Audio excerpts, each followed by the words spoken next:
परियोजना विधि के सोपान।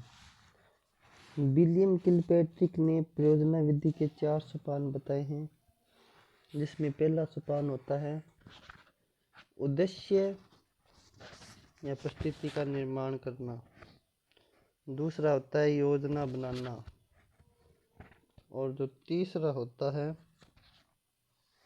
वो है क्रियान्वयन करना, फिर होता है मूल्यांकन करना। जो विलियम किलपैट्रिक के अनुसार परियोजना विधि के 4 सोपान है। पहला उद्देश्य बनाना, फिर उसकी योजना बनाना, फिर उसकी क्रियान्वयन करना, फिर उसका मूल्यांकन करना। वर्तमान समय में परियोजना विधि से शिक्षण के दौरान मुख्यतः 6 पदों का अनुसरण किया जाता है। आज के समय में 6 पदों का अनुसरण किया जाता है, जो कि निम्न है। परिस्थितियाँ प्रदान करना। पहले बच्चों को ऐसी परिस्थितियाँ दी जाती है, उनको प्रदान की जाती है, उस परिस्थिति में रखा जाता है। उसके बाद है प्रोजेक्ट का चुनाव करना व उद्देश्य का स्पष्टीकरण करना। फिर उसके बाद जो भी उसका प्रोजेक्ट है उसका चुनाव, अच्छे प्रोजेक्ट का चुनाव किया जाता है जो कि बच्चे की आवश्यकता के अनुसार हो। फिर उसका जो उद्देश्य है उसको स्पष्ट किया जाता है, भी तुम्हें इससे क्या मिलने वाला है। फिर उसका उद्देश्य का स्पष्टीकरण किया जाता है। उसके बाद है परियोजना का नियोजन करना तथा कार्यक्रम बनाना।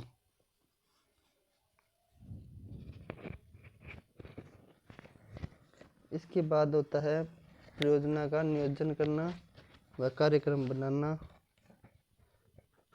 फिर होता है प्रोजेक्ट का क्रियान्वयन करना। उसके बाद प्रोजेक्ट का क्रियान्वयन किया जाता है, फिर प्रोजेक्ट का मूल्यांकन किया जाता है, फिर उसका अभिलेखन किया जाता है यानी रिकॉर्डिंग की जाती है। उस प्रोजेक्ट का अभिलेखन कर लिया जाता है।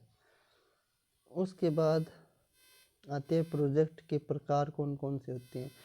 प्रोजेक्ट के प्रकार 3 प्रकार से होते हैं। पहला छात्रों की संख्या के आधार पर, उसमें ये 2 हो गए, व्यक्तिगत योजना और सामूहिक योजना। फिर होता है समय की दृष्टि के अनुसार लघु योजना तथा वृद्ध योजना।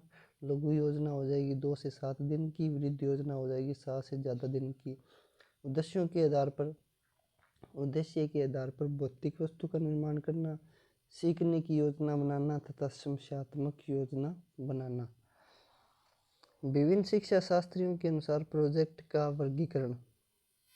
इसके बाद हम करेंगे किलपैट्रिक के अनुसार। किलपैट्रिक के अनुसार होती है जो प्रोजेक्ट मेथड होता है वो होता है 4 प्रकार का। पहला रचनात्मक, दूसरा अभ्यासात्मक, तीसरा समस्यात्मक और चौथा रसास्वादन। रचनात्मक होता है जो क्रिएटिव चीज़ें सीखना, नई नई चीज़ें सीखना। अभ्यासात्मक होता है यानी प्रैक्टिस पर एक चीज़ सीख कर उसकी बार बार प्रैक्टिस करना, उसका अभ्यास करना, उससे सीखना। और समस्यात्मक जो भी अपना प्रोजेक्ट है उसको एक समस्या के रूप में लेकर और उसकी योजना बनाना। और रसास्वादन होता है जो भी उसका इंटरेस्टेड चीज़ें हैं उसके अनुसार उनकी ग्रहण करना अपने इंटरेस्ट के अनुसार। उसके बाद हम करेंगे थॉमस अमरिस्क के अनुसार। थॉमस अमरिस्क के अनुसार प्रोजेक्ट मेथड 3 प्रकार का होता है। उत्पादनात्मक, दूसरा होता है अधिगम योजना, तीसरा होता है बौद्धिक या समस्यात्मक योजना। ठीक है। उसमें उत्पादनात्मक योजना वो होती है मतलब लास्ट में अपने उत्पादन क्या मिलता है उसके हिसाब से सारी योजना बनाना। अधिगम योजना यानी सीखने की योजना बनाना। बौद्धिक यानी दिमाग तर्क शक्ति की योजना बनाना। समस्यात्मक होगी। इसके बाद है एल्सबर्थ कॉलिंस के अनुसार। एल्सबर्थ कॉलिंस के अनुसार खेल योजना, भ्रमण योजना, कहानी योजना, नैतिक योजना। ठीक है। खेल योजना, इसमें खेल के माध्यम से सिखाया जाता है। भ्रमण योजना में बच्चों को भ्रमण के माध्यम से भ्रमण एक स्थान से दूसरे स्थान पर ले जाकर उनको चीज़ें प्रत्यक्ष रूप से दिखाकर उनको सिखाया जाता है। और कहानी योजना में उन कहानी के माध्यम से सिखाया जाता है। नैतिक योजना में नैतिकता, उनको नैतिक गुणों की शिक्षा दी जाती है। चार्ल्स एम मर्करी के अनुसार। चार्ल्स एम मर्करी के अनुसार ये होती है 5 प्रकार की। पहला है हस्तकला संबंधी, दूसरा है औद्योगिक एवं व्यापारिक, तीसरा है विज्ञान संबंधी, चौथा है ऐतिहासिक एवं जीवनी, और पांचवें है साहित्यिक संबंधी। ठीक है।